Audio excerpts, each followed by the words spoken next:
Cabinet यात्रा के दौरान 13 जनवरी को जो समस्तीपुर में जो उनके द्वारा घोषणाएं की गई थी, उनको सबको अमल में लाने के लिए सारी कार्य योजनाओं को कर लिया गया है। विगत कैबिनेट की बैठक में सभी जितने हमारे जिलों की घोषणा थी उनको क्रियान्वयन देने के लिए कैबिनेट की स्वीकृति मिल गई है। आज इनके बारे में आप लोगों को जानकारी देने के लिए ये प्रेस कॉन्फ्रेंस बुलाया गया है। शहर की जो सबसे प्रमुख समस्या थी, जो रेलवे के दोनों फाटक थे जिन पे जाम लगता था, आप सब जान रहे हैं कि दोनों फाटक के आरओबी बनाने के लिए माननीय मुख्यमंत्री जी के द्वारा शिलान्यास उसी दिन कराया गया था, जो लगभग 200 करोड़ के दोनों आरओबी हैं और शीघ्र ही इन पे जो काम है वो एजेंसी का चयन करने के साथ ही शुरू हो जाएगा। इसके साथ ही साथ बूढ़ी गंडक नदी पे जो पुल है हमारा सिंगल पुल था, जिसमें आने जाने की वजह से जाम लगता था, उसी जगह पे उसी के बगल में एक अतिरिक्त पुल लगभग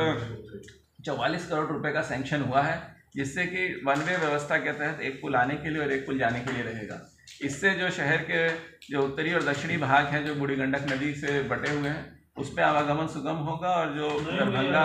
समस्तीपुर का जो मुख्य मार्ग है उस पर भी जाम से काफ़ी राहत मिलेगी। साथ ही साथ जो शहर में पर्यटन की सुविधाओं को और बढ़ाने के लिए और लोगों को बाहर निकलने के लिए मुक्तापुर मुहिम पे जो निर्माण का कार्य कराना है जीर्णोद्धार का, वो भी 4 चरणों में स्वीकृत हुआ है। उसके पहले चरण का जो कार्य है वो उसका डीपीआर करीब फाइनल हुए और उसमें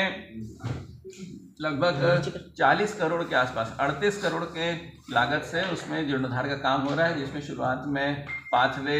ग्रीन एरिया और क्रीड़ा के स्थान रहेंगे। इसके बाद उसमें पब्लिक यूटिलिटीज़ के साथ साथ दुकानें और रिक्रिएशन सेंटर के रूप में रहेगा, ताकि एक समेकित लोगों को कहीं एक जगह बाहर निकलना, उसमें सुबह या शाम के समय में मनोरंजन के साधन, ये चीज़ें रहेंगी जो कि अमूमन हम लोगों के यहाँ शहरों में अभी नहीं मिल पा रही थी। शिवाजी नगर प्रखंड में जो शंकर घाट है उसके ऊपर आरसीसी पुल का निर्माण भी स्वीकृत हुआ है, जिससे कि उधर के एरिया में लोगों को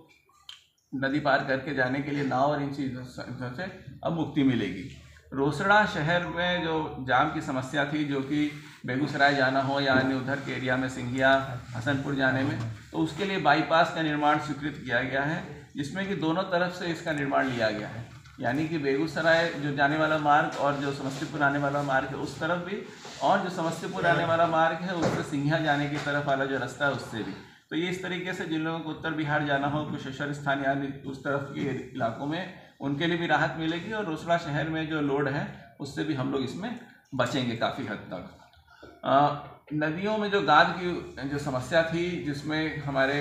जो बाढ़ भी बड़ प्रभावित हो रही थी और जो खेती की ज़मीन थी उसमें भी पानी आ रहा था, उसको भी सरकार की तरफ से बहुत इस बार विशेष ध्यान दिया गया है और लगभग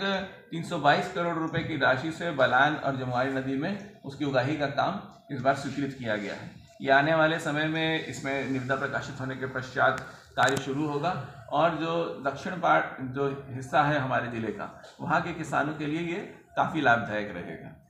साथ ही साथ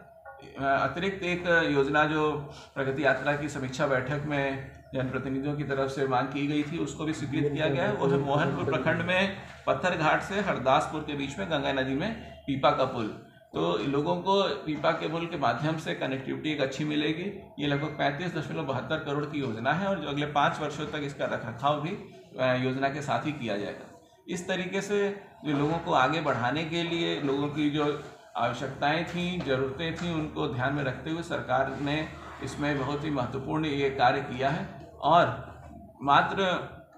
15 से 20 दिनों में सभी योजनाओं के बारे में डीपीआर तैयार करते हुए उन सबों को कैबिनेट से अप्रूवल मिल गया है। शीघ्र ही इन सभी योजनाओं पर काम शुरू होगा और मुझे पूरा उम्मीद है कि लोगों की जो आकांक्षाएं हैं उस पर सरकार पूरा उतरेगी। विधायक, स्थानीय विधायक के जो बयान आया था बीच में कि बिना डीपीआर के ही जो है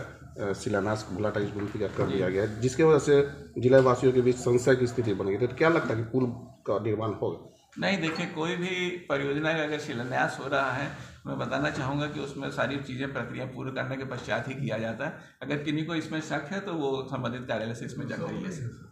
यानी जो शहर में जो जाम की समस्या थी, भोला टाकीज और मुक्तापुर,